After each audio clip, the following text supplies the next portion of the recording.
मेरा नाम रश्मि है। मैं 35 साल की हो चुकी थी। मेरा रंग बहुत सांवला था। मैं इतनी ज़्यादा काली थी कि मेरा रिश्ता नहीं हो पा रहा था। जो भी मुझे देखने के लिए आता वह मुझे देखते ही रिजेक्ट कर देता था। मेरी इस परेशानी से मेरे पेरेंट्स भी बहुत परेशान हो गए थे। मेरे माता पिता चाहते थे कि वे मेरे लिए कोई कुंवारा लड़का देखे, लेकिन मेरा रंग रूप देखते हुए मेरे लिए 4-5 बच्चों के बाप का ही रिश्ता आता, या फिर किसी तलाकशुदा इंसान का रिश्ता आता, या फिर किसी बूढ़े आदमी का रिश्ता आता था। ऐसे इंसान से मेरे माता पिता मेरी शादी नहीं करवाना चाहते थे। उनका कहना था कि बेटी हमारे लिए बोझ नहीं है, जब उसके लिए कोई अच्छा रिश्ता मुनासिब होगा तब हम उसकी शादी कर देंगे। लेकिन इधर मेरी उम्र निकली जा रही थी और मेरे चेहरे से मेरी उम्र साफ साफ झलकने लगी थी। अब लोगों ने मेरे माता पिता को यही समझाया कि बेटी की शादी जैसे भी हाल में हो रही है कर दो। आपकी बेटी की शादी की उम्र निकलती जा रही है। आने वाले समय में आपको इस तरह के भी रिश्ते नहीं मिलेंगे। यही सोचते हुए मेरे पेरेंट्स ने एक ऐसे इंसान का रिश्ता एक्सेप्ट कर लिया जिसकी जवान 2 बेटियां और 1 बेटा भी था। मेरे पिताजी बहुत ही सीधे आदमी थे। एक आदमी ने उन्हें मेरे इस रिश्ते के बारे में बताया था। अब मेरे पेरेंट्स को यही फिक्र लगी रहती थी कि कहीं आने वाले समय में हमारी बेटी के लिए और भी ज़्यादा बुरे रिश्ते ना आने लगे। जिसने मेरा रिश्ता बताया था वह मेरे पिताजी का कोई जानने वाला था। उसने लड़के की फ़ोटो मेरे पिताजी को दिखाई तो उन्होंने देखते ही उन्हें पसंद कर लिया, क्योंकि लड़का देखने में गोरा चिट्टा और स्मार्ट था। उसे देखकर कहीं से भी नहीं लग रहा था कि वह 3 जवान बच्चों का बाप है। फिलहाल मेरे पिताजी ने हमारी तरफ से तो रिश्ते के लिए हाँ कर दी थी। अब मेरा फोटो भी लड़के वालों के घर भेज दिया गया। लड़के वालों ने भी मुझे पसंद कर लिया। इसी तरह सादगी से मेरी शादी हो गई और मैं विदा होकर अपने ससुराल चली गई। लेकिन शादी के 2 दिन पहले मैंने एक बात नोटिस की थी कि मेरे परिवार वाले बहुत ही ज़्यादा परेशान लग रहे थे और मुझे देखकर बहुत रो रहे थे। उनका कहना था कि ससुराल जा रही हो तो हमेशा अपने घर को जोड़े रखना और पति के घर में हर हाल में गुजारा करना। मैं अपने घर वालों की बात को अच्छी तरह समझ गई थी कि वे क्या कहना चाह रहे थे। जब मैं शादी करके अपने ससुराल गई तो मैंने अपने पति के बच्चों को देखा। बच्चे सभी जवान थे। ये देखकर मुझे बड़ी हैरानी हुई। दोनों लड़कियां बहुत खूबसूरत थी और लड़का बड़े अजीब टाइप का था। उसने अपने कान में कुंडल पहना हुआ था, जैसे गुंडे लड़के पहनते हैं। मुझे लगा कि शायद आजकल का फैशन चल रहा होगा।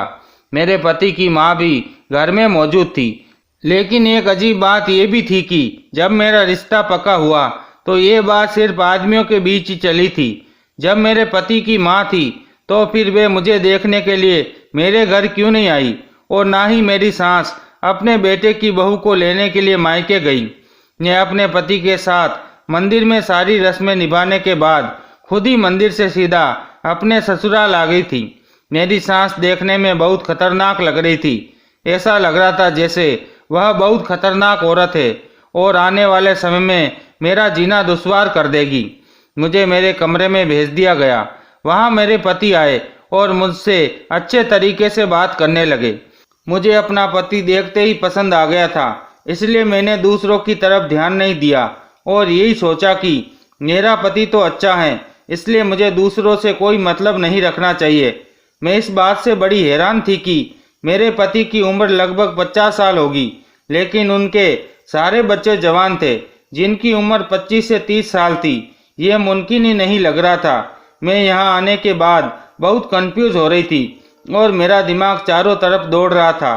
थोड़ी देर बाद मेरा पति मुझसे बातचीत करने के बाद कमरे से चला गया और अंदर मेरी सास और मेरी पति की बेटी आ गई।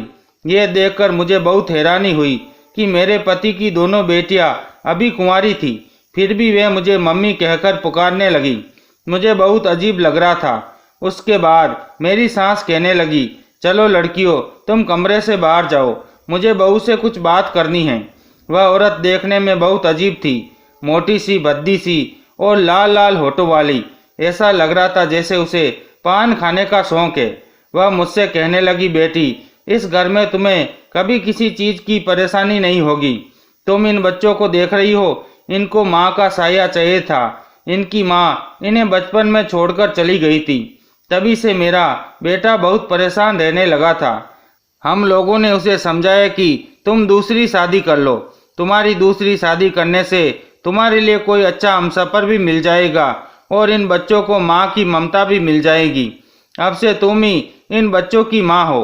उस औरत ने मुझे प्यार से गले लगाया, जैसे मैं उसकी बहू नहीं बल्कि बेटी हूँ। मुझे खुशी हुई कि चलो ससुराल में सब लोग अच्छे हैं। फिर वह मेरे कमरे से चली गई।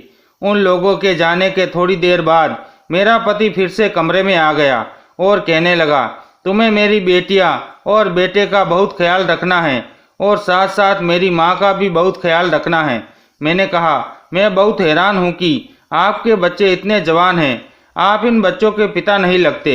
ये सुनकर वह हंसने लगे और बोले, तुम ही नहीं बल्कि ये सवाल काफ़ी लोग मुझसे करते हैं क्योंकि मैं इतना जवान जो दिखता हूँ। मेरे पति बहुत मुस्कुरा रहे थे। उन्हें देखकर मैं भी खुश हो गई। फिर उन्होंने बताया कि वे शुरू से ही अपना बहुत ख्याल रखते थे और जिम भी करते थे।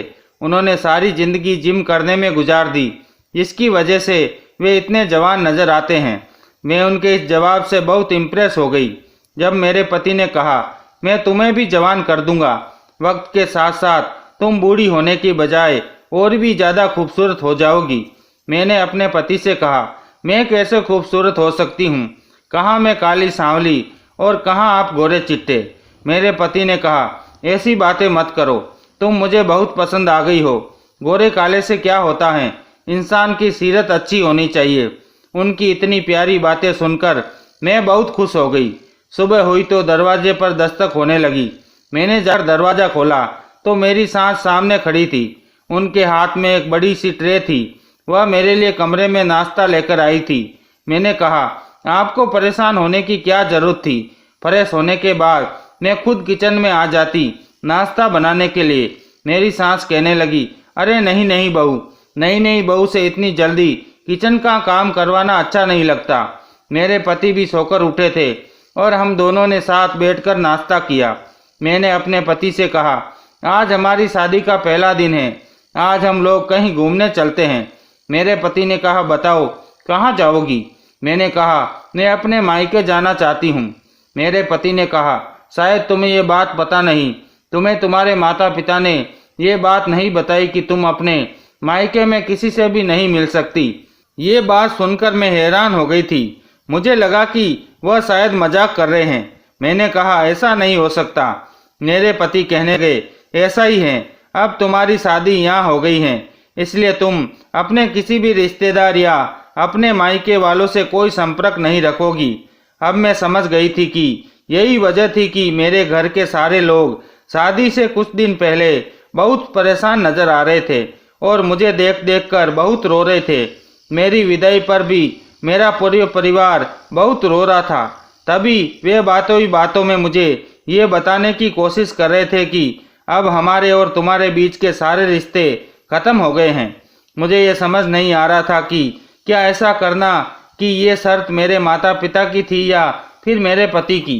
जब मैंने अपने पति से ये सवाल किया तो उन्होंने कहा, मैंने इसी शर्त पर तुमसे शादी की है क्योंकि तुम्हारी कहीं शादी नहीं हो रही थी और तुम्हारे घर वालों ने आसानी से खुशी खुशी मेरी ये शर्त स्वीकार कर ली थी। ये बात सुनकर मेरे दिल को बहुत ठेस पहुंची थी। लेकिन फिर थोड़ी देर के बाद मेरे पति के मोबाइल पर किसी की कॉल आने लगी। वे किसी से फ़ोन पर बात करते हुए कह रहे थे, रिश्ता तय होने पर हमारी ये शर्त पहले से ही पक्की हो गई थी। मेरे पति फ़ोन पर बहुत बहस कर रहे थे। वे समझ गई थी कि ये कॉल जरूर मेरे घर से आई होगी। मैं अपने पति के आगे खड़ी हो गई और कहने लगी, प्लीज़ एक बार मेरी बात करवा दीजिए। मेरे पति ने मेरी तरफ देखते हुए कॉल पर कहा, आज के बाद मेरे मोबाइल पर किसी की कॉल नहीं आनी चाहिए। अगर फ़ोन किया तो आपकी बेटी को तलाक देकर आपके घर भेज दूंगा। ये कहकर उन्होंने फ़ोन काट दी। मैंने कहा, आपने ऐसा क्यों किया? मैं मिलने नहीं जा सकती पर एक बार फ़ोन पर तो बात कर सकती हूँ। मेरे पति ने कहा, तुम्हारे घरवाले भी मुझसे यही बात कह रहे थे, लेकिन हमारी शर्त ये थी कि शादी के बाद तुम अपने घरवालों या अपने किसी भी रिश्तेदार से किसी भी तरह का कोई संपर्क नहीं रखोगी। अब तुम्हारे माता पिता इस बात को भूल कैसे गए? उन्हें अब मेरे इनकार करने पर कोई एतराज नहीं होना चाहिए। अगर वे लोग अपनी बेटी को खुश देखना चाहते हैं तो खामोश रहे और तुमसे बात करने की कोशिश न करे, यही उनके लिए बेहतर होगा। अपने पति का ऐसा रूप देखकर मैं बहुत ज़्यादा डर गई थी। मेरे पति ने कहा, इस घर में मेरी माँ है, मेरी बेटियाँ हैं और एक बेटा है। तुम उन सबके साथ रहो और उनका ख्याल रखो, यही तुम्हारा कर्तव्य है। मैंने कहा, जो एक पत्नी का फर्ज होता है मैं वह सब कुछ करके दिखाऊंगी, लेकिन एक बेटी को अपने माता पिता से अलग ही लगाव होता है, कोई उसकी जगह नहीं ले सकता। आप प्लीज एक बार मेरे माता पिता से मेरे फ़ोन पर बात करवा दीजिए। मैं आपका एहसान जिंदगी भर नहीं भूलूंगी और आज के बाद कभी उनसे बात करने की जिद भी नहीं करूंगी। आपने उससे इस तरह से बात की, उन लोगों को कितना बुरा लगा होगा। मेरे पति ने मेरी कोई बात नहीं सुनी और मैं रोती हुई खामोशी से कमरे के अंदर आ गई। रो रो कर मेरा बुरा हाल हो गया था। पहले ही दिन मेरे साथ ऐसा किया तो आगे ये लोग मेरे साथ क्या करेंगे। थोड़ी देर बाद मेरा पति कुछ सोचता समझता हुआ कमरे में आया और मुझे चुपचाप करवाने लगा। कहने लगा, तुम परेशान मत हो, मैं तुम्हारे माता पिता से तुम्हारी बात करवा दूंगा, बल्कि तुम्हारी मुलाकात भी करवा दूंगा, लेकिन अभी नहीं, सही समय आने पर। जब सही समय आएगा तो मैं तुम्हें उनसे मिलवाने के लिए ले जाऊंगा। मैंने अपने पति से कहा, लेकिन ऐसा कब होगा? तो उन्होंने कहा, मैंने कहा ना कि जब सही समय होगा तो मैं तुम्हें खुद लेकर जाऊंगा। बस तुम मेरे परिवार के सदस्यों का ख्याल रखो। मुझे किसी काम से बाहर जाना है, बहुत ज़रूरी काम है। मेरे पति ये कहकर घर से चले गए और मेरी सास मेरे पास आकर बैठ गई थी, जैसे वह मुझसे कुछ बात करने के लिए मेरे पास बैठना चाह रही थी। मेरी सास ने मुझसे बातें करने में मुझे व्यस्त कर दिया। फिर कुछ देर के बाद वे मेरे पति की बड़ी बेटी से कहने लगी, जाओ, तुम्हारी मम्मी ने रो रो कर अपना बुरा हाल कर दिया है, इसके सिर में दर्द हो गया होगा, इसके लिए एक कप चाय बना दो। मेरे पति की बड़ी बेटी किचन में चाय बनाने के लिए चली गई। उसके पीछे दूसरी बेटी भी चली गई। मैंने बहुत मना किया था कि अभी मैंने नाश्ता किया है, अभी मेरा चाय पीने का मन नहीं है, लेकिन उन्होंने ज़बरदस्ती मेरे लिए चाय बनवा ली और वह चाय का कप मुझे देकर कहने लगी, लो ये चाय पी लो। मैंने उनसे बहुत मना किया था क्योंकि मेरा कुछ भी खाने पीने का मन नहीं कर रहा था। तो फिर मैं बेवजह चाय क्यों पीऊं? फिर मैंने सोचा कि आज मेरा ससुराल में पहला दिन है। मैं नहीं चाहती थी कि मेरे ससुराल वाले पहले ही दिन मुझसे नाराज हो जाए, इसलिए उनकी ज़्यादा जिद करने की खातिर मैंने चाय का कप अपने हाथ में ले लिया। लेकिन जैसे ही मैंने चाय के कप से अपने होठ लगाए, मुझे चाय के अंदर से कड़वी कड़वी सी बदबू आने लगी। ऐसा लग रहा था जैसे वह खराब दूध से बनी हुई चाय हो। मैंने कहा, चाय के अंदर से कैसी अजीब सी बदबू आ रही थी। तो मेरी सास कहने लगी, नहीं बेटी, हम तुम्हें खराब दूध की चाय कैसे पिला सकते हैं? हो सकता है शायद फ्रिज में किसी ने दूध खुला छोड़ दिया हो और दूध में फ्रिज के अंदर रखी किसी खाने पीने की चीज़ की बदबू बैठ गई हो। तभी मेरे पति की छोटी बेटी आ गई और कहने लगी, अगर आप हमसे प्यार करती होती तो आपको इस चाय से बदबू नहीं बल्कि खुशबू आने लगती। हमारे घर की चाय तो पूरे मोहल्ले में फेमस है। मोहल्ले का कोई भी व्यक्ति हमारे घर आकर हमारी बनाई हुई चाय पीता है तो बहुत तारीफ करता है, और आप कह रही हैं कि इस चाय के अंदर से बदबू आ रही है। मैं मजबूरन वह चाय पीने लगी। चाय पीने से तो अच्छी थी, मगर उसमें किसी दवाई जैसी गंध आ रही थी। वे सब लोग मुझे चाय पीते हुए गौर से देखने लगे, जैसे मैं चाय नहीं बल्कि कोई दवाई पी रही हूँ। चाय का कप पूरा खत्म करते ही उन सब ने मेरी तरफ इस तरह से देखा जैसे मेरे साथ कोई बड़ी परेशानी होने वाली हो। फिर वे सब मेरे कमरे से चली गई। अचानक मेरा सिर भारी सा होने लगा। मैं अपने पति की बड़ी बेटी को आवाज़ लगाने लगी, जिसका नाम संध्या था। मुझे पता था कि उसने मेरी आवाज़ सुन ली, लेकिन फिर भी वह मेरी आवाज़ सुनने के बाद मेरे पास नहीं आई। मुझे ऐसा लग रहा था जैसे पूरा कमरा गोल गोल घूम रहा हो और मैं बेड पर लेट गई। लेटने के बाद मेरी आंखें बंद हो गई। उसके बाद मुझे पता नहीं कि मेरे साथ क्या हुआ। मेरी आंख तब खुली जब रात के 9 बज रहे थे। मैंने देखा कि कमरे में कोई भी हलचल नहीं थी। कमरे की लाइट भी बंद थी और बिल्कुल अजीब सी खामोशी छाई हुई थी। लेकिन जैसे ही मैंने बेड से ज़मीन पर कदम रखा, अचानक मुझे कमजोरी महसूस होने लगी। मुझे चक्कर से आने लगे और मेरे पेट में दर्द होने लगा। मुझे समझ नहीं आ रहा था कि यह सब मेरे साथ क्यों हो रहा है। मैंने सोचने की कोशिश की तो मेरा ध्यान गया कि मैंने सुबह 10 बजे चाय पी थी और उसके बाद ही मैं सो गई थी और अब मेरी आंख खुली थी। आखिर ऐसा कैसे हो सकता है? मैं इतनी देर तक कैसे सो सकती हूँ? इसका मतलब यह था कि मैंने अपने ससुराल का पहला दिन सोते सोते ही गुजार दिया था। मैं अपने कमरे से बाहर निकली तो पूरे घर की लाइट बंद थी। मैं टॉर्च की रोशनी में लाइट का बटन ढूंढने की कोशिश कर रही थी। तभी अचानक किसी ने मुझे खींचकर दूसरे कमरे के अंदर धकेल दिया। मुझे बहुत डर लगा, लेकिन जाहिर सी बात थी कि यह मेरे पति का घर था। मुझे डरना तो नहीं चाहिए था। मैंने चिल्लाने की कोशिश की, लेकिन जिस इंसान ने मुझे दबोचा हुआ था उसने मेरे मुंह पर हाथ रख दिया। मैं काफ़ी देर वहीं पर रही। मुझे कुछ भी समझ नहीं आ रहा था कि ये कौन है जो मुझे इस तरह से दबोचे हुए हैं। उसके हाथों के एहसास से ऐसा लग रहा था जैसे वह किसी मर्द के हाथ थे। मैं पहचान सकती थी कि ये हाथ मेरे पति के नहीं थे। मैंने उस इंसान को जोर से धक्का दे दिया और मैं उस कमरे से भागते हुए अपने कमरे में पहुंच गई।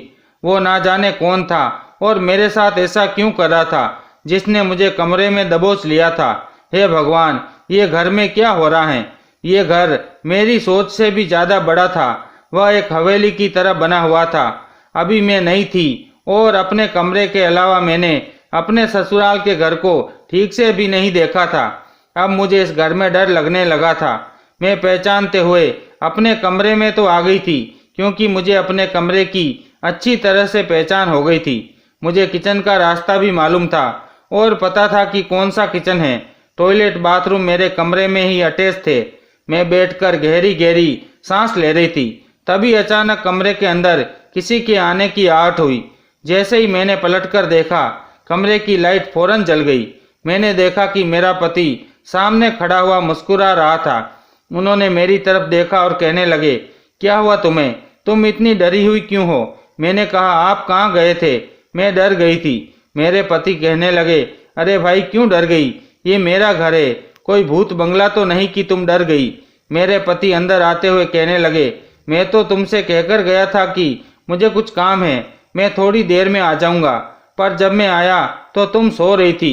उसके बाद मैं अपनी बेटी और माँ से बातें करने बैठ गया था। मैंने जल्दी से अपने पति का हाथ पकड़ लिया। उन्होंने कहा, तुम परेशान क्यों होती हो? मैंने कहा, मुझे किसी ने दबोच लिया था। उस कमरे में कौन था? मेरे पति ने कहा, अरे उस कमरे में मैं ही था। तुम्हें क्या लगा कि किसी और ने आकर तुम्हें दबोच लिया? भला मेरे घर में मेरे अलावा कौन आएगा? ये पूरा घर मेरा है। इस घर में मेरी बेटियां रहती हैं, मेरी माँ रहती है और मेरा बेटा रहता है। मेरा बेटा सारा दिन नौकरी पर रहता है, सिर्फ रात को सोने के लिए घर आता है, और वह भी 11 बजे से पहले कभी नहीं आता। और अभी तो 10:30 बज रहे हैं। तो फिर मैं ही था जिसने तुम्हें दबोचा था। मैंने कहा, अगर आप थे तो आपने मुझे बताया क्यों नहीं? आपको पता है ना कि मैं कितना डर गई थी। यह सुनकर मेरे पति जोर जोर से हंसने लगे। वे कहने लगे, मैं तुम्हें डरा रहा था। मेरे पति ने इस तरह से बात की जैसे मुझे जिसने दबोच लिया था और जिसने धक्का दिया था वह कोई और नहीं बल्कि मेरे पति थे। फिलहाल मैंने उनकी बात पर यकीन कर लिया और मैं बेफिक्र हो गई कि चलो, ये मजाक मेरे पति ने ही किया था। अब जब वह खुद इस मजाक को स्वीकार कर रहे थे तो फिर मुझे ज़्यादा सोचने की भी जरूरत नहीं थी। हो सकता है कि मुझसे अपने पति को पहचानने में गलती हो गई हो, क्योंकि अभी मैं उनके साथ एक दिन भी नहीं रही थी। मेरे पति ने आते ही मुझसे कहा, चलो तुम खाना खा लो। मैं तो खाना खा चुका हूँ। मैंने कहा, मेरा कुछ खाने का मन नहीं है, लेकिन मेरे सिर में कुछ दर्द हो रहा है और मुझे ऐसा लग रहा है जैसे शरीर में बहुत कमजोरी है। मेरे पति ने कहा, चलो ठीक है, मैं तुम्हारे लिए चाय बनाकर लाता हूँ। चाय पीने से तुम्हारे सिर का दर्द ठीक हो जाएगा। मैंने अपने पति से कहा, नहीं, मैं इतनी ज़्यादा चाय नहीं पीती, मेरा चाय पीने का मन नहीं कर रहा। तो मेरे पति कहने लगे, चलो फिर मैं तुम्हारे लिए कॉफ़ी बना देता हूँ, उससे तुम्हें कमजोरी भी महसूस नहीं होगी। मैंने अपने पति से इनकार कर दिया और कहा मैं कुछ नहीं पीना चाहती। पर अजीब बात यह थी कि मेरा पति फिर भी जबरदस्ती मेरे लिए कॉफ़ी बनाकर ले आया। मैंने कहा मैं कुछ नहीं खाना चाहती और न कुछ पीना चाहती हूँ। ना जाने क्यों ससुराल में आने के बाद मुझे भूख प्यास कुछ भी नहीं लग रही है। मेरे पति ने कहा मुझे तुम्हारी कोई बात नहीं सुननी, तुम्हें अपनी सेहत का ख्याल रखना चाहिए, इसलिए मैं तुम्हारे लिए कॉफ़ी बनाकर लाया हूँ। तुम्हें मेरे हाथ की बनी हुई कॉफ़ी पीनी ही पड़ेगी। मुझे अपने पति की ये बात बहुत अजीब लगी, लेकिन फिर भी मैंने कॉफ़ी पी ली और वैसा ही हुआ जैसा मेरे साथ आज सुबह हुआ था। मेरी आंख लग गई और मैं अगले दिन सोकर उठी। अब ऐसा लग रहा था जैसे ये कोई साधारण कॉफ़ी नहीं, बल्कि इसमें कुछ ऐसा था जिसे पीकर मुझे नींद आ गई थी। जब मैं सुबह सोकर उठी तो मुझे बहुत गुस्सा आ रहा था, क्योंकि इस बार जब मेरी आंख खुली तो सुबह के 10 बजे थे। मैं इतना ज़्यादा कैसे सो सकती हूँ? बस यही सोच सोच कर मेरा दिमाग खराब हो रहा था। अब इतनी नींद तो इंसान को प्राकृतिक रूप से नहीं आ सकती। मैं खामोश हो गई थी और समझ चुकी थी कि ये लोग मुझे कुछ ना कुछ ऐसा मिलाकर पिला रहे हैं जिससे मुझे इतनी ज़्यादा नींद आ रही है और मेरे अंदर कमजोरी बढ़ती जा रही है। मैंने सोच लिया था कि अब मैं किसी की दी हुई कोई भी चीज़ न तो खाऊंगी और न पीऊंगी। मैं खुद अपने हाथ से बना हुआ खाना खाऊंगी। मैंने अगले दिन ऐसा ही किया। सुबह जब मैं उठी तो मैंने सारे घर के काम खुद कर लिए थे। घर में हमेशा की तरह अजीब सी वीरानी और खामोशी छाई हुई थी। इस खामोशी से मैं आखिर किसी से क्या बात कर सकती थी? मेरी सास और बेटियां अपने कमरे से बाहर नहीं निकलती थी। मेरे पति और बेटा सुबह नौकरी पर निकलते थे और रात को ही घर लौटते थे। इस तरह से मेरे दिन गुजर रहे थे। लेकिन इन सब बातों में एक अजीब बात यह थी कि इतना ध्यान रखने के बावजूद भी मेरी नींद का आना कम नहीं हुआ था। मैं जब भी सो रही थी तो बहुत ही ज़्यादा सो रही थी, जिसकी कोई हद नहीं थी, और मेरी हालत दिन ब दिन बिगड़ती जा रही थी। मुझे इतनी ज़्यादा कमजोरी महसूस होने लगी कि मैं किसी भी काम को करने के काबिल नहीं रही थी। बस मैं हमेशा यही सोचती रहती थी कि आखिर मेरे साथ ये सब कुछ क्या हो रहा है। अब तो मैं इस घर के किसी भी सदस्य के हाथ का दिया हुआ कुछ भी नहीं खाती पीती, फिर भी मुझे इतनी ज़्यादा नींद क्यों आ रही थी? आज मैंने सोचा कि मैं मंगलवार का व्रत रख लेती हूँ, लेकिन मेरी हालत व्रत रखने के काबिल नहीं थी। फिर भी मैंने व्रत रख लिया। मैंने न तो पानी पिया और न ही घर का कुछ खाया। अजीब बात यह थी कि आज मुझे बिल्कुल भी नींद नहीं आई थी और मुझे किसी ने तंग भी नहीं किया था। एक ऐसी बात मेरे सामने आई जिसने मेरे होश उड़ा दिए थे। मैं अपने पति के आने का इंतजार कर रही थी, क्योंकि आज मैं जाग रही थी। वरना रोज जब भी मेरे पति काम से आते तो मुझे पता नहीं चलता था कि वे कब आए और कब घर के आने के बाद उन्होंने क्या किया। मैंने व्रत खोलने की तैयारी की। अपने पति के आने से पहले मैंने अच्छे कपड़े पहन लिए और अच्छी तरह से तैयार हो गई। मैं पूरी तरह से तैयार होकर दरवाजे के पास ही खड़ी अपने पति का इंतजार कर रही थी। तभी अचानक मुझे किसी काम की याद आ गई और मैं वापस अपने कमरे में आ गई। इतनी ही देर में मेरे पति घर के दरवाजे से अंदर दाखिल हुए। अंदर आते ही उनकी दोनों बेटियां और माँ ने उन्हें घेर लिया और उन्हें दूसरे कमरे में ले गई। मैं हैरान थी कि मुझसे बात करने के बजाय अपनी बेटियों के कमरे में क्यों चले गए। मैं उनकी बेटियों के कमरे के दरवाजे के पास जाकर खड़ी हो गई। कमरे के अंदर मेरे पति अपनी बेटी और माँ के साथ मौजूद थे। मैंने दरवाजे को जोर जोर से बजाना शुरू कर दिया, पर दरवाज़ा नहीं खुला। कुछ देर जब मैं इसी तरह दरवाज़ा बजाती रही तो मेरा पति गुस्से से दरवाज़ा खोलता हुआ कमरे से बाहर निकला। उनकी आंखों में मुझे गुस्सा साफ नजर आ रहा था। वह मुझे देखते ही कहने लगे, पागल हो गई हो क्या? इतनी जोर जोर से दरवाज़ा क्यों बजा रही हो? मैंने तुम्हें मना किया था ना कि तुम अपने कमरे से ज़्यादा बाहर मत निकला करो। तुम यहाँ पर क्या कर रही हो? मैंने अपने पति से कहा, यह घर मेरा भी तो है, मैं इस घर के कमरे के अंदर ही क्यों रहूं? मेरे पति कहने लगे, बकवास बंद करो और अपने कमरे में जाओ। मैंने कहा, मुझे भी आप लोगों के साथ कमरे में बैठकर बातें करनी है। मेरे पति ने कहा, यह कमरा मेरी बेटियों का है और इस समय मैं अपनी माँ और बेटियों के साथ बात कर रहा था। उन्होंने मुझे धक्का देते हुए कहा, जाओ अपने कमरे में, जब तुमसे बात करने का समय आएगा तो मैं तुम्हारे कमरे में आ जाऊंगा। मुझे बड़ी हैरानी हुई कि मेरे पति को अपनी बेटी और माँ से बात करने के लिए सिर्फ रात का ही समय मिला। मैं बाहर ही खड़ी रह गई और मेरे पति ने मेरे मुंह पर दरवाज़ा बंद कर दिया। अंदर से धीरे धीरे बात करने की आवाज़ें आने लगी। मैंने दरवाजे पर कान लगाए और उन लोगों की बात को सुनने की कोशिश की। मेरे पति कमरे के अंदर कुछ कह रहे थे, लेकिन मुझे कुछ भी समझ में नहीं आ रहा था। फिर मैंने धीरे से खिड़की खोलने की कोशिश की। मैंने खिड़की को हल्का सा हिलाया तो उसका दरवाज़ा थोड़ा सा खुल गया और मुझे अंदर का नज़ारा साफ दिखने लगा। मैंने देखा कि कमरे के अंदर लगभग 6 लोग मौजूद थे। 2 मेरे पति की बेटियां और एक मोटी औरत थी जिसे मैं दूर से पहचान सकती थी। वह मेरी सास थी। एक मेरे पति थे और एक उनका बेटा भी मौजूद था। लेकिन हमारे घर में तो सिर्फ 5 सदस्य थे। ये छठा व्यक्ति कौन था? मैं इस इंसान को पहचानने की कोशिश कर रही थी, लेकिन मुझे कुछ भी समझ में नहीं आ रहा था। मैं हैरान थी कि आखिर इस घर में क्या चल रहा है। मैंने देखा कि मेरे पति को वह लड़का नोटों की गड्डी दे रहा था। मुझे उस लड़के का चेहरा ठीक से दिखाई नहीं दे रहा था। मैं खामोशी से अपने कमरे में आ गई और सोचने लगी कि आखिर इस घर में हो क्या रहा है।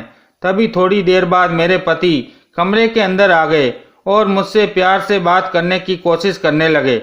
लेकिन एक अजीब बात यह थी कि उनके हाथ में कॉफ़ी का कप था। वे मुझे बहला फुसला कर ये कॉफ़ी पिलाना चाहते थे। मेरे पति ने कहा, ये लो कॉफ़ी पी लो, तुम्हारा मूड ठीक हो जाएगा। मैंने कहा, मुझे नहीं पीनी। मेरे पति मेरा हाथ पकड़ते हुए कहने लगे, मुझे माफ़ कर दो, मैंने तुमसे इस तरह का व्यवहार किया। आज मुझे काम का तनाव कुछ ज़्यादा ही हो रहा था, इसलिए मैंने अपना गुस्सा तुम पर निकाल दिया। मैंने अपनी पति को ये नहीं बताया कि मेरे कमरे के अंदर जो कुछ हो रहा था वह सब देख लिया था। मैं चुपचाप बैठी रही, लेकिन मेरे पति मुझे जबरदस्ती कॉफ़ी पिलाने लगे। मैंने गुस्से में अपने पति से कहा, आखिर इस कॉफ़ी और चाय का क्या मामला है? मैं सब कुछ अपनी मर्जी से खाती पीती हूँ, लेकिन इस घर में मुझे जबरदस्ती ये सब क्यों पिलाया जाता है? कहीं ऐसा तो नहीं कि इस कॉफ़ी में कुछ ऐसा मिलाया जा गया है जिसे आप मुझे बेहोश करना चाहते हैं या फिर मारना चाहते हैं? मेरे पति ने कहा, तुम पागल हो गई हो। मुझे तुम्हारी फिक्र है, इसलिए मैं तुम्हारे लिए कॉफ़ी लेकर आता हूँ। भला मैं तुम्हें बेहोश क्यों करना चाहूँगा? तुम घर के कामों पर ध्यान दो। वैसे भी घर के कामों के लिए एक नौकरानी की जरूरत है। कल से तुम घर के सारे काम करोगी। तुम्हें ज़्यादा फ्री रहने की आदत हो गई है, इसलिए तुम्हें दिमाग में उल्टे सीधे ख्याल आने लगे हैं। मैं समझी थी कि मेरे पति शायद मुझे धमकाने के लिए ये सब कह रहे हैं, लेकिन फिर उन्होंने कहा, तुम मुझे मजबूर करती हो ऐसी बातें करने पर। मैं तो तुमसे बहुत प्यार करता हूँ। मुझे पता है कि आज तुमने व्रत रखा हुआ है, इसी वजह से मैं तुम्हारे लिए कॉफ़ी बनाकर लाया हूँ, लेकिन तुमने मुझे नाराज कर दिया। अब मैं तुमसे बात नहीं करूँगा। अपने पति की इतनी प्यारी बातें सुनकर मेरा दिल नरम पड़ गया। मैंने उनके हाथ से कॉफ़ी का कप ले लिया और कहा, आप परेशान मत होइए, मैं ये कॉफ़ी पी लेती हूँ। मेरी ये बात सुनकर मेरे पति बहुत खुश हो गए, लेकिन ये मेरी सबसे बड़ी गलती थी। जैसे ही मैंने कॉफ़ी पी, मुझे अजीब सा नशा महसूस होने लगा और फिर से मैं बेहोश हो गई। इसके बाद फिर वही हुआ जो हर बार होता आया है। मैं अपने पति की बातों में आ गई थी और अब तो कुछ न कुछ गड़बड़ जरूर थी। मुझे अब इस गड़बड़ का एहसास होने लगा था। सुबह मेरी आंख अगले दिन 9 बजे खुली। मेरा पेट बहुत दर्द कर रहा था और मेरा सिर बहुत भारी लग रहा था। अगले दिन जब मैं अपने कमरे से बाहर निकली तो मैं चुप रही। मेरे पति काम पर जा चुके थे। मेरी सास ने मुझे घर के सारे काम करने के लिए कहा। उन्होंने कहा, बहू, अब तुम्हारी शादी को काफ़ी दिन हो गए हैं। मैं चाहती हूँ कि अब घर की सारी जिम्मेदारी तुम अपने कंधे पर ले लो। मुझे घर के काम करने में कोई एतराज़ नहीं था, इसलिए मैं खामोशी से सब कुछ करने लगी।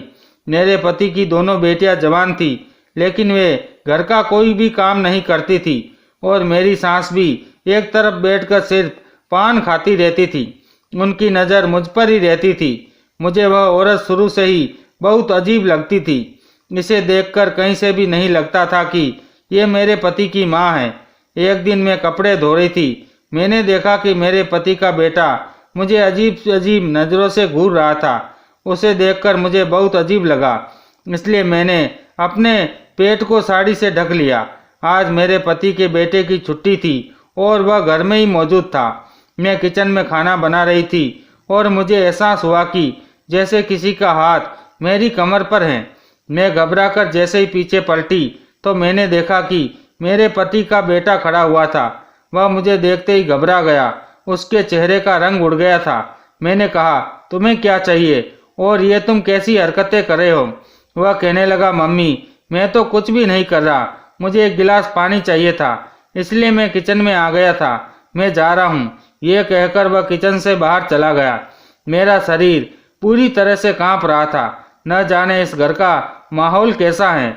मेरे पति की बेटियां भी अजीब अजीब तरह के कपड़े पहनती थी। ऐसा लगता था जैसे वे कोई हीरोइन हो। उन कपड़ों से उनके शरीर के कई हिस्से चमकते थे। एक दिन दरवाजे पर दूध वाला आया तो मैं दूध लेने के लिए दरवाजे पर चली गई। जैसे ही मैं दरवाजे पर पहुंची, मैंने देखा कि गली की कई औरतें खड़ी थी और आपस में मुझे देखकर बातें कर रही थी। दूध वाला तो दूध देकर चला गया, लेकिन वे औरतें अभी भी मुझे घूर रही थी और धीरे धीरे मेरे करीब आ गई। उनमें से एक औरत कहने लगी, तुम्हें हमने पहले कभी नहीं देखा।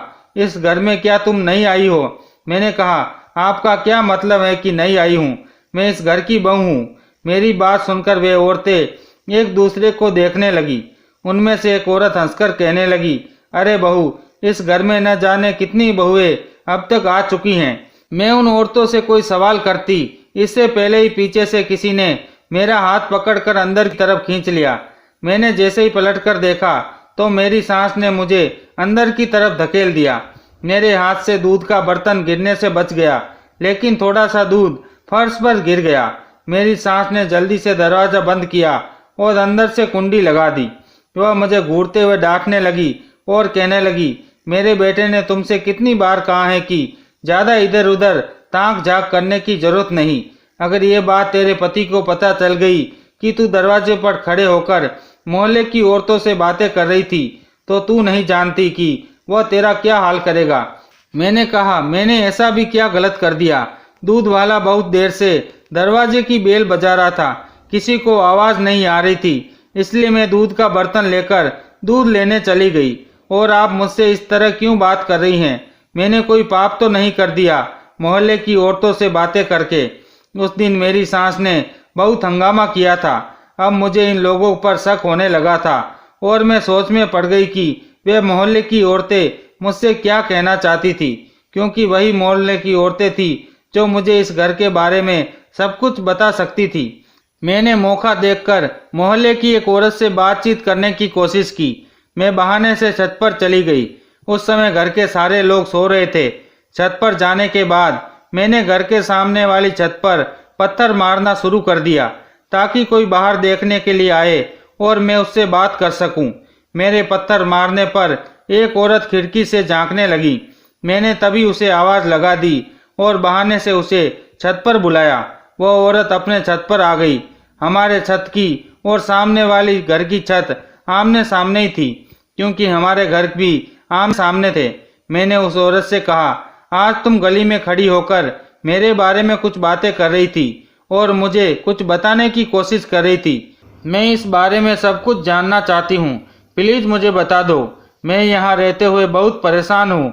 उस औरत ने कहा, हाँ मैं तुम्हें सब कुछ बता दूंगी, लेकिन इस मामले में मेरा नाम नहीं आना चाहिए। मैंने कहा, ठीक है, कोई तुम्हारा नाम नहीं लेगा। उस औरत ने बताया, जिस घर में तुम रहती हो वह कोई घर नहीं और उसमें रहने वाला आदमी तुम्हारा पति नहीं, बल्कि ये लोग आपस में परिवार के सदस्य ही नहीं हैं। ये घर एक कोटा है। इसमें जो औरत रहती हैं वह एक बाई है और जो दो जवान लड़कियां रहती हैं वे इस घर में लड़कियों को बहला फुसला कर लाती हैं। जो तुम्हारा पति है उसका भी यही काम है। वह या तो शादी के बहाने से लड़कियों को यहाँ लाता है या फिर उनका अपहरण करके उन्हें यहाँ ले आता है। और इस बार तुम यहाँ लाई गई हो।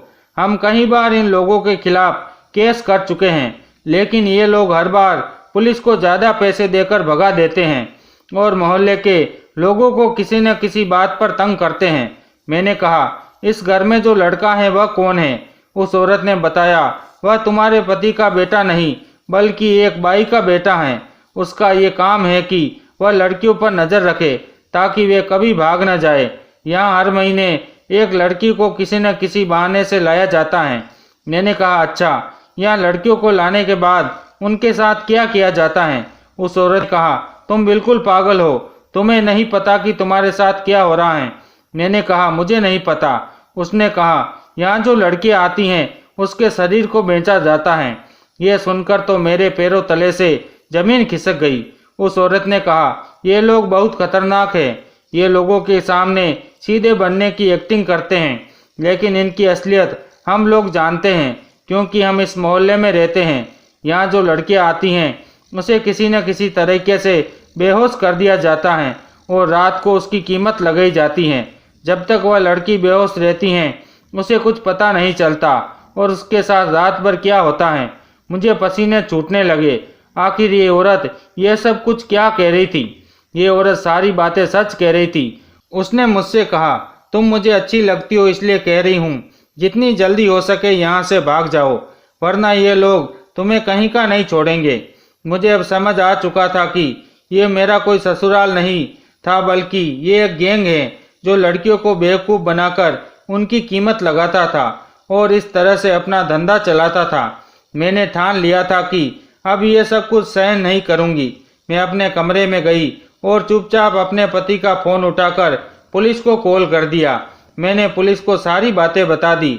मैंने पुलिस से कहा कि रात 10 बजे आए क्योंकि यही समय था जब मेरा पति घर आता था और 1-2 घंटे के बाद मेरे साथ ये सब होता था। अगले दिन मेरे पति ने मेरे आगे कॉफ़ी का कप रखा तो मैंने प्यार से उनके हाथों से कॉफ़ी ले ली, लेकिन जैसे उनका ध्यान हटा मैंने उस कॉफ़ी को बेड के पीछे फेंक दिया और सोने का नाटक करने लगी। मैंने पुलिस को रात का ही वक्त दिया था आने के लिए क्योंकि रात 10 बजे के समय पर मेरा पति घर आया करता था और लगभग 1-2 घंटे के बाद मेरे साथ यह सब कुछ किया जाता था। मेरे पति ने उस दिन की तरह किसी दूसरे आदमी से मेरी कीमत लगा दी थी और फिर कमरे से बाहर चला गया था। मैं जाग रही थी लेकिन सोने की एक्टिंग कर रही थी। मुझे महसूस हुआ कि कोई मेरे कमरे में आया और उसने मेरे शरीर पर हाथ फेरना शुरू किया। तभी हमारे घर पर पुलिस की रेड पड़ गई और पुलिस ने उन लोगों को रंगे हाथों पकड़ लिया। जो आदमी पैसे देकर मेरी इज्जत के साथ खेलने के लिए आया था उसने पुलिस को सारी सच्चाई बता दी कि आज रात के लिए उसने मेरी कीमत इन लोगों को दी थी। अब पुलिस के पास इन लोगों के खिलाफ बहुत सारे सबूत थे। मोहल्ले के लोगों ने भी अपनी अपनी गवाही दी। पुलिस ने इन सभी लोगों को गिरफ्तार कर लिया। मैं अपने पेरेंट्स के घर वापस आ गई। जब अब मैंने अपने माता पिता को यह सब कुछ बताया तो वह बहुत शर्मिंदा हुए। उन्होंने कहा, हमें तो उसी दिन शक हो गया था जिस दिन उस लड़के ने हमसे ये शर्त रखी कि आज के बाद हम अपनी बेटी से कोई ताल्लुक नहीं रखेंगे, लेकिन हमें ये बिल्कुल भी पता नहीं था कि वह इतना गिर सकता है। फिलहाल वे लोग गिरफ्तार हो चुके थे और मैं अपने माता पिता के घर वापस आ गई थी। आज तक मेरी शादी नहीं हुई और अब मुझे शादी के नाम से भी डर लगता था। मैं अपने पेरेंट्स के घर रहकर उनकी सेवा कर रही हूँ क्योंकि मेरे माता पिता बहुत बूढ़े हो चुके हैं। मैं शादी नहीं करना चाहती। मैं पढ़ी लिखी हूँ और नौकरी करके अपना गुजारा कर रही हूँ। उस घिनौनी जिंदगी से बेहतर मुझे अपनी ऐसी ज़िंदगी ज़्यादा पसंद है। मैं आप सभी से रिक्वेस्ट करना चाहती हूँ कि आप अपनी बेटियों की शादी जहाँ भी करें पहले लड़के वालों की पूरी जांच पड़ताल कर ले, क्योंकि कुछ माता पिता अपनी बेटियों की शादी न होने पर उन्हें किसी के भी हवाले कर देते हैं। मैं नहीं चाहती कि जो मेरे साथ हुआ है वैसा आप लोगों में से किसी के साथ हो, इसलिए ऐसे धोखेबाज लोगों से सावधान रहिए। दोस्तों, उम्मीद करते हैं कि आपको हमारी कहानी पसंद आई होगी। अगर कहानी पसंद आई तो वीडियो को लाइक करें। अगर आप चैनल पर नए हैं तो चैनल को सब्सक्राइब करें और हाँ, नोटिफिकेशन बेल को ज़रूर दबाएं ताकि अगली अपडेट सबसे पहले आपको मिले।